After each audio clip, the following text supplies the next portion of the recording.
Good evening and welcome to Breaking Views on NDTV. I am Ankit Tyagi. Ladies and gentlemen, it's anti-constitution. It's also discriminatory. I'm talking about a pledge which was taken in Chhattisgarh just a few days back.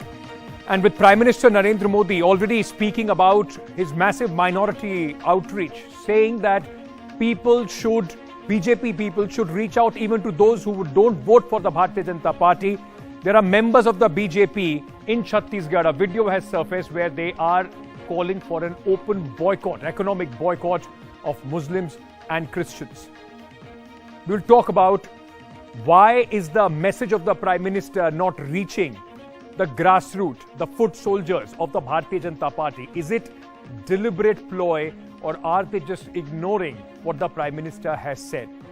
Our second focus this evening on our poll position, in our poll position segment, is going to be, it's on 18th, the decision is going to come. But at this moment, what the Supreme Court has said, and Supreme Court has specifically called it highly flawed.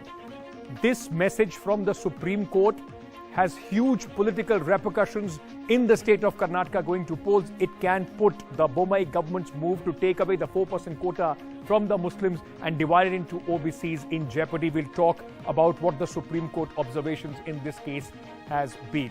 Let's start, ladies and gentlemen, with our top story this evening, the video which has come and has shocked everybody from Chhattisgarh. Now this, as far as what we know, is a video which has come from the state of Chhattisgarh, where there are people taking some pledge. What is this pledge? First, just listen in to what this video says.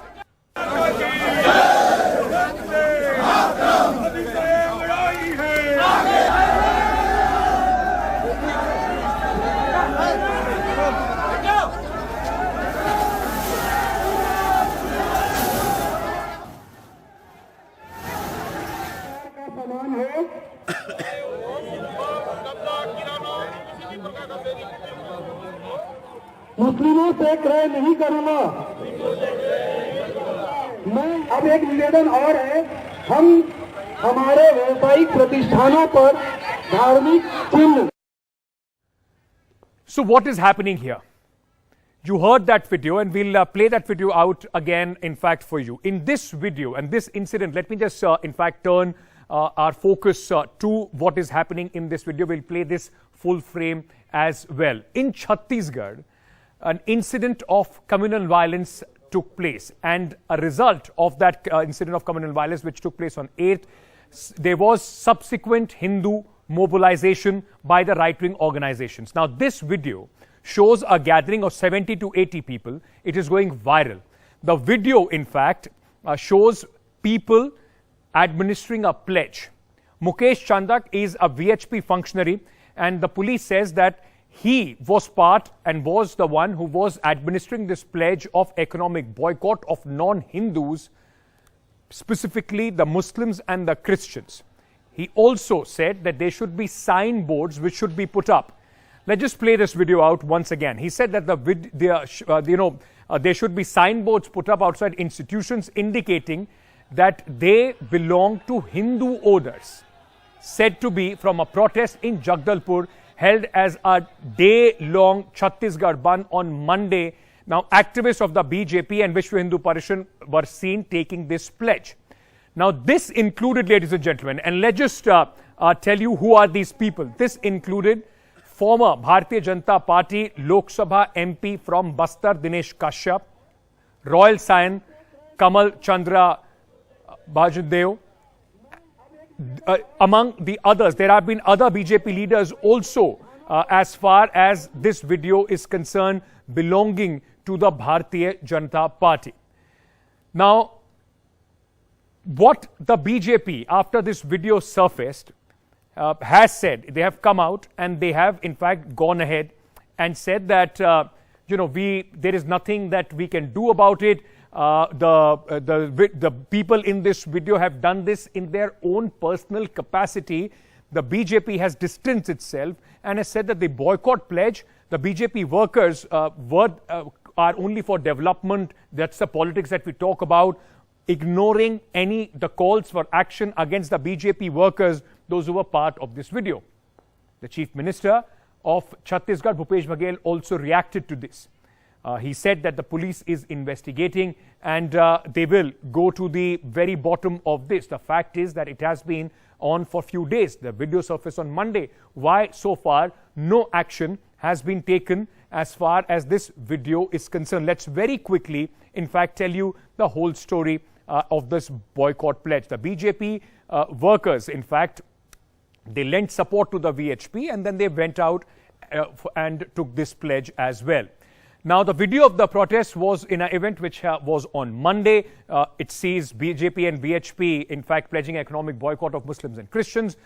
As I told you, former BJP MP, District State President, Royal Sion were part of this gathering. The pledge after communal violence, which took place in the state on 8th of April, the VHP had called a statewide nation bandh against these clashes. Now, I just want to remind our viewers of either its double standards in politics or the message of the Prime Minister, which is not reaching as far as the BJP ground level workers are concerned, ladies and gentlemen. Because the Prime Minister a few days back had said, reach out to minorities. State leaders are going ahead and calling for boycott pledge. The dichotomy is very, very clear. BJP leaders pledged to boycott Muslims and Christians, hate event.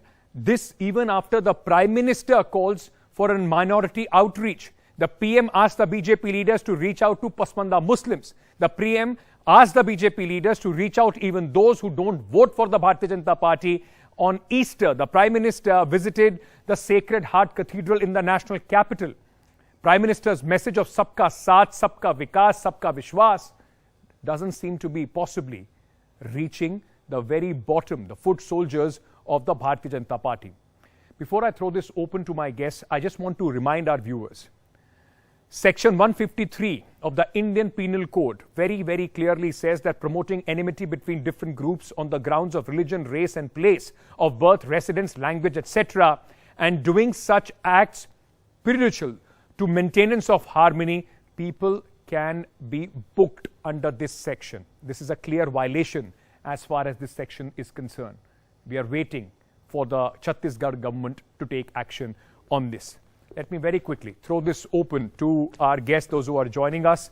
Deshratan Nigam, advocate senior of the Supreme Court, supports the Bharatiya Janata Party, is with us at this moment. Sabha Naqvi, author, senior journalist, also with us this evening. Tehseen Poonawala, political analyst, supports the Congress Party, with us this evening. And Nirmal Kaur, former IPS, former DGP of Jharkhand, is with us at this moment. I welcome all of you. Thank you so much for joining me on the broadcast. Mr. Deshratan Nigam, I want to start by asking you, sir, prima facie, this is a very clear-cut video where the Bharatiya Janata Party people are not only discriminating but also are hurting the social fabric of the country. Should these people not be booked, the party, should it not go ahead and take action against those who joined this boycott pledge? Ankit, in fact, this topic has to be looked at very holistically. And when you talk of the boycott call by certain sections, which was in reaction to a communal clash at that particular place in Chhattisgarh, I can understand the emotions and sentiments, but legally it does not stand. But there is already a boycott of Hindus by Muslims going on in this country. Have you heard about halal certificate, which is forced on even on meat products, the cosmetics, the vegetarian food? If you do not have the halal certificate, the Muslims don't buy it. This also comes under 153A, but nobody does anything.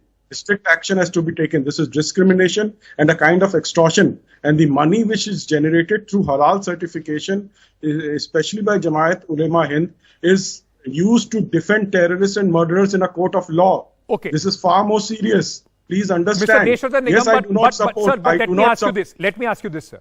You are saying that this halal certification is also discriminatory and should be challenged. Sir, what is the government waiting for? Who will take action? Does that justify people going onto the ground in a communally sensitive area after an incident has taken place and calling for such boycott of people, depriving them of their livelihoods?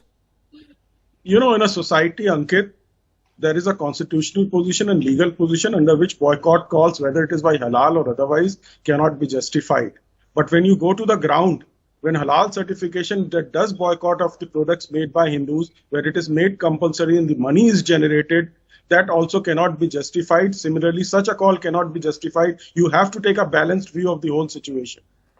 Sabha Naqvi, balanced view has to be taken of the whole situation. There seems to be at least some sort of a whataboutery on this. If that doesn't happen, so why is this happening? We have to take a balanced view as far as this entire video is concerned and this kind of boycott calls are concerned. As far as halal for meat goes, it's like kosher meat is for Jews. There is a particular way you have to cut your meat to have it. So halal, Muslims will not eat non-halal meat, just as many Hindus do not want to eat beef or meat at all. So that doesn't mean there's a boycott because of their dietary habits. So I don't know. Vegetarian food. Now, can I just finish, Mr. Nigam? You've had your theory. Let me say what I want to say. I'm a little familiar with Chhattisgarh, where I've covered multiple elections. So this is very tragic what is happening right now. You must remember that the state was formed in 2003, and for 15 years, the BJP's Raman Singh ruled it. And the first chief minister was Mr. Jogi, and then you have Bhupesh Baghel of the Congress now in power over there. But even Mr. Raman Singh would not allow things to get out of hand on this scale, what we are seeing right now. So it is the responsibility of the Congress chief minister to make sure this kind to take action also. But there is right now a report in my hand, which is written by somebody who Mr. Jetli used to admire greatly, the preface by the retired Justice Rohington Mistry. It is about mobilizations that have happened in our country, very aggressive mobilizations. Okay. So boycotts, threats against Muslims have been a feature for a while now. So I'm glad you're outraged by it, Ankit, but it's not something new. And it especially happens in election-bound areas. It's been happening for some years. Absolutely. I'll take that. I'll take that because it's not new. And I have certain examples with me. Lynchings, the problem is, ma'am, the problem is now par for the course. However, there is a Supreme Court verdict which has said, as you have rightly pointed out, there are sections of the law and about hate speech. In my view, the state of Chhattisgarh should apply this. And this is exactly the top two things that I asked. One, for the BJP to take action against those who were involved in it. And Tehseen Poonawalla, what's stopping Mr. Bhupesh Baghel to take strict action, make an example out of these people? He's talking Muslims might be just 4 to 5%. In Chhattisgarh might not be significantly big political numbers. But this is absolutely against what Congress party says it stands for. What is stopping Mr. Bhupesh Baghel? This has been going viral for a while. Monday, this video came out, sir. Ankit, thank you so much. 2 or 3 things. The judgment that Sabha refers to is in my case, Tehseen Poonawalla versus Union of India, where the Honorable Supreme Court has laid down very, very, very, very, very strict guidelines. And I want to tell Sabha something. The Honorable Home Minister of India got up in Parliament because we asked for a law to be passed. Supreme Court, we gave them a draft law. The Honorable Home Minister Amit Shah ji got up in Parliament. Supreme Court order says pass the law, says we will not pass the law. Sabha states, opposition states obviously, that have passed the law. It's called Masuka, the one that we drafted. Rajasthan, Jharkhand, West Bengal on mob violence and hate speech. The governor has still not signed it. This is absolutely what the BJP is doing. This is point number 1. Point number 2, I concede completely to what Sabha is saying. There is no if, no but, no place for whataboutery. The Chief Minister of Chhattisgarh needs to act. You cannot let it go away. I personally raised this issue with the government in Chhattisgarh and various officials.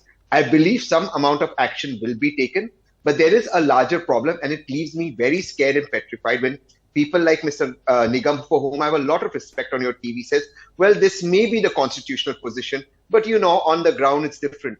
We will soon be on your show, Ankit, Sabha and me, where somebody like Mr. Nigam, for whom I have a lot of respect and is a very articulate lawyer, will say, well, the constitution says you cannot murder, but the situation on the ground, ho jata hai murder. Why? Abhi theek hai. Why don't you become vegetarian and enjoy the murder? I mean, we'll soon move to that situation. It's extremely scary when we say the constitution is one thing, but on the ground it is different. Tehseen, but the fact is that you are saying that Chhattisgarh government will take some action. I mean, it should not be you and I talking on television, waiting for 6 days for this video to have some impact on the ground when the situation already is sensitive, for the government to wake up or you to call him up, the chief minister, and then some action to be taken.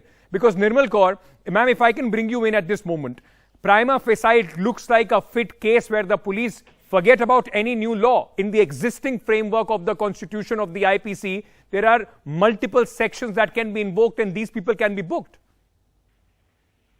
You know, you're right. In this case, what is happening is that on the ground, like this case is from Bimatara district, you know, the communal violence where it all started from village Biranpur. Village Biranpur, you see this happening when there are demographic changes. The village Biranpur saw demographic changes.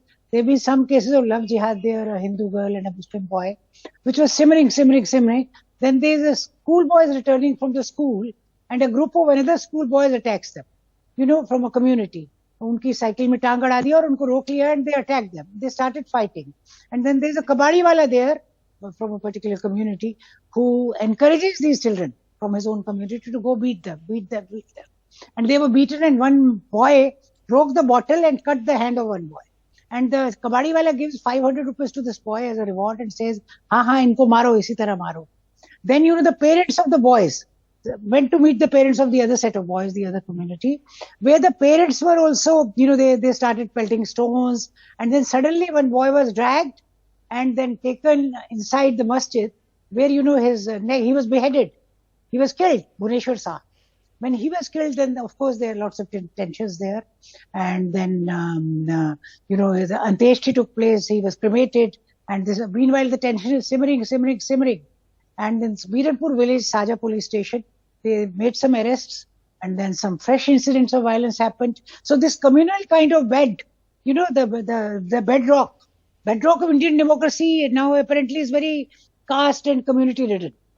You know, that is what is happening. Remember, you read out the entire incident, and then there is, of course, one boy from the Hindu community which has been killed. Now, a body of a Muslim man and his son has also been found. The problem is, that this doesn't justify in any way anybody coming out and then saying because this was tension, because there was some demographic changes, that is why we will take the law in our hand. We will do completely things which are contrary to our constitution. You are very right there. You're very right there. Nobody can go ultra constitution. And I must tell you a very sweet incident which I happen to know very personally. You know, your viewers may have heard of Ma Anandabai, a spiritual leader.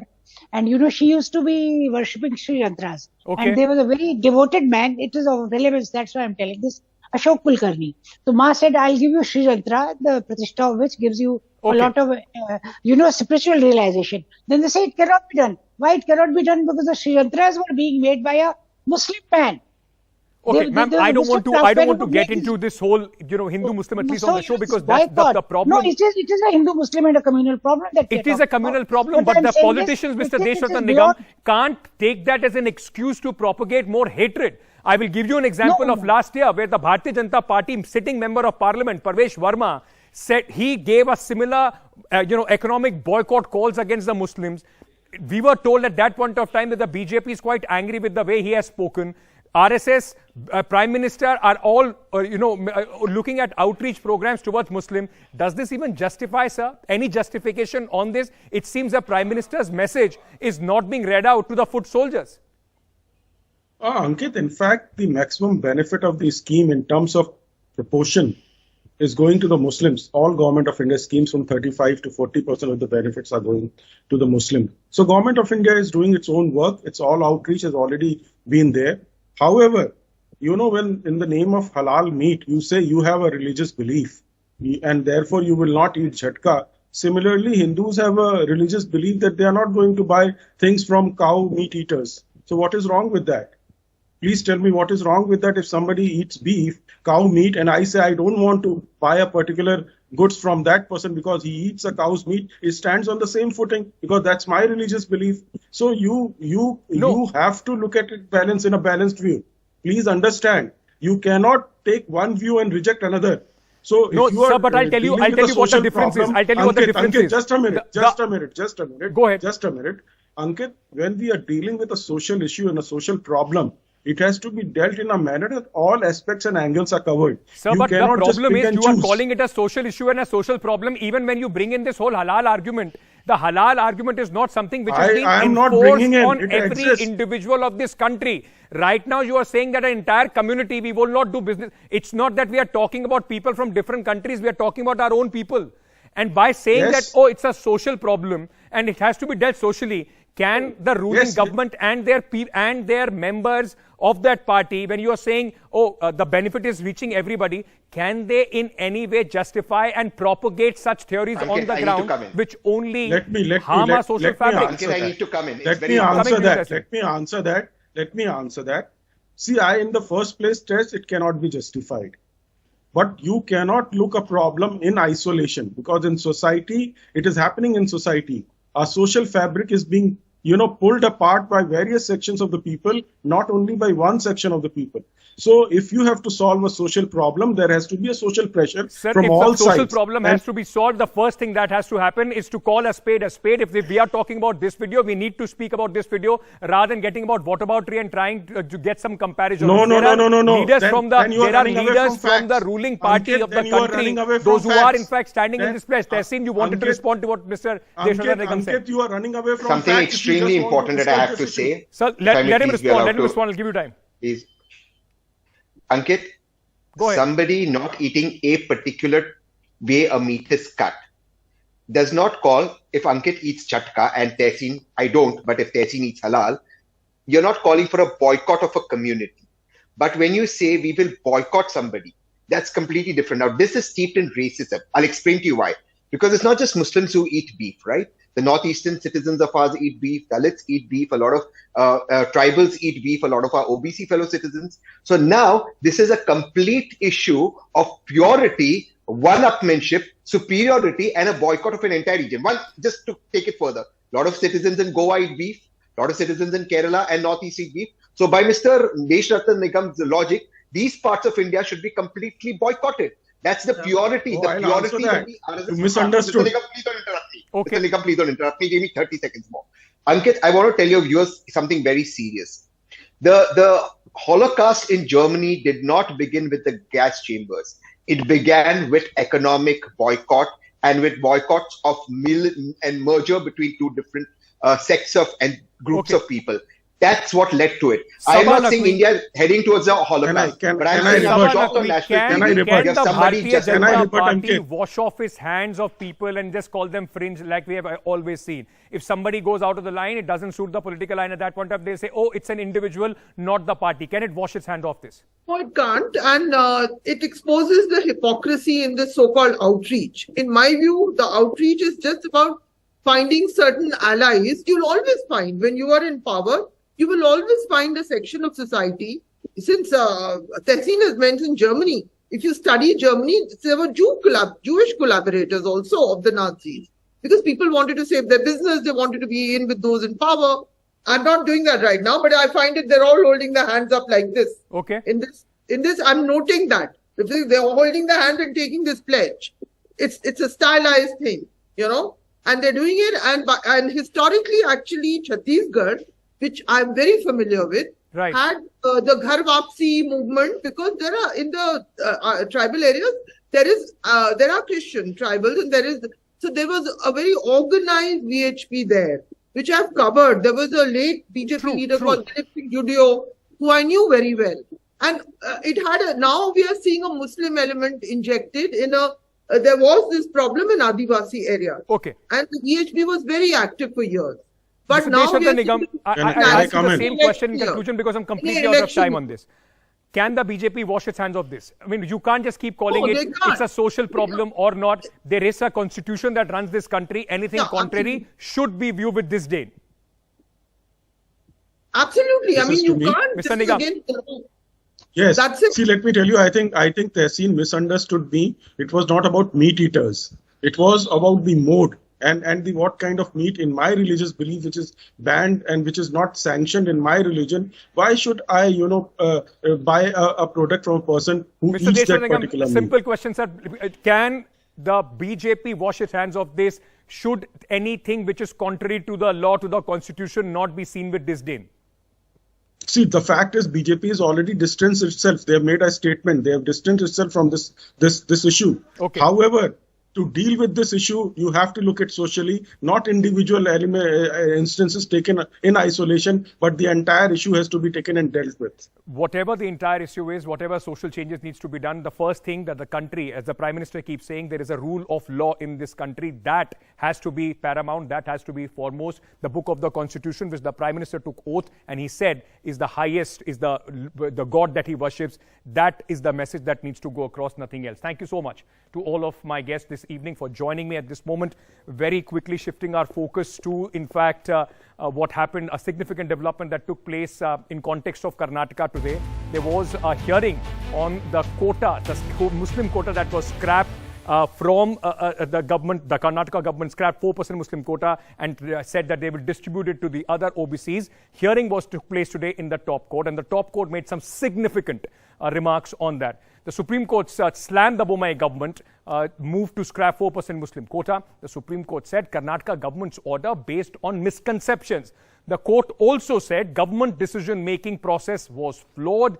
Karnataka government decision on an interim report, they should have waited for the final report. The Bommai government scrapped Muslim quota ahead of the elections, and 4%, and they said that they will give it to the OBCs. Now, this has political connotations, and this is why exactly the Congress party very quickly jumped as far as this issue is concerned. DK Shivkumar, in fact, had said that they will, as if they come back to power, and let's just play that out, a reaction of DK Shivkumar, they will cancel the Bommai government's move to scrap the 4% Muslim OBC quota.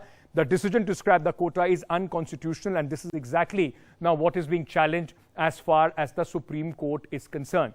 Now, the government has given an assurance till 18th there is going to be no change. The status quo is going to be upheld till 18th of this month when the next hearing does take place. This could potentially turn a very, very important and also a polarizing vote issue as far as Karnataka is concerned. We'll keep a very close eye on that, ladies and gentlemen. That's all the time that I have in this edition of Breaking News. News and updates continue on NDTV. Thank you so much. Good night.